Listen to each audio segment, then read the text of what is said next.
ನಮಸ್ಕಾರ ಎಲ್ಲರಿಗೂ ವೆಜ್ ಗುರು ಯೂಟ್ಯೂಬ್ ಚಾನಲ್ಗೆ ಸ್ವಾಗತ. ಇವತ್ತು ಸಿಂಪಲ್ಲಾಗಿ ಟೇಸ್ಟಿಯಾಗಿ ಕಡಲೆಬೇಳೆನ ಯೂಸ್ ಮಾಡಿಕೊಂಡು ಬೀಟ್ರೂಟ್ ಪಲ್ಯ ಹೇಗೆ ಮಾಡೋದು ಅಂತ ನೋಡ್ಕೊಂಬರೋಣ.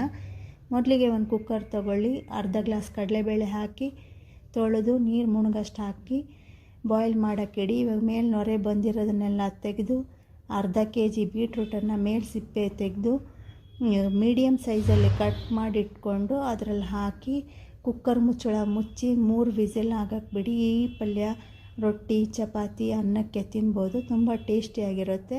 ಒಂದ್ಸರಿ ಟ್ರೈ ಮಾಡಿ.